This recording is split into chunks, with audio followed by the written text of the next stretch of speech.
বল যে আমরা এখানে আছি, এখানে বসে কাজ করি। ঠিক আছে, ওকে। কারণ এই কারফিউ টাফিউ দিয়ে এরা কিচ্ছু করতেছে না। কালকে খালি লম্বা লম্বা কথা বলে গেছে। বা আমি দেখছি, আমি কিন্তু ঠিক করছিলাম যে আজকে যাবো রাষ্ট্রপতি, কারণ সব লিখে টিখে সব রেডি করছি। এইভাবে মানুষ মায়ের থাকার কোনো মানা হয় না।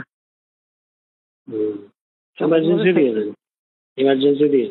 দিয়ে লাভ হবে কি? ওই তোমার যেটুকু রোল ওইটুকুই তো, এর বেশি হয় না। ওই জন্য রাষ্ট্রপতির কাছে দিয়ে আসলে তখন রাষ্ট্রপতি তিন বাহিনীর প্রধান যাকে যা যা করে করুক, কারণ এইভাবে আর সম্ভব না। এটা এখন বলো না, বাইরে বললে আবার আরো এরকম ভাবে একটা ঝামেলা পরিবেশিত দেখা যাক। ঠিক আছে, চিপে বলছি 24 ঘন্টা সময় নিচ্ছে, সে চেষ্টা করবে এই করতে। দেখা যাচ্ছে পরে যখন সময় নিচ্ছে সময় দিতে হয়।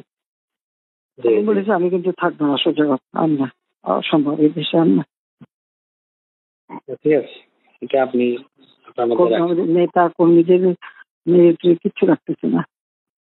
প্রত্যেক জায়গায় সবার ঘর বাড়ি ছোট যে কি এগুলি জানো ব্যাপারে বাবা, যে নকরিতে ফোন করছে, কানপটে দিয়ে দিয়ে সব বাড়ি পড়াই দিচ্ছে।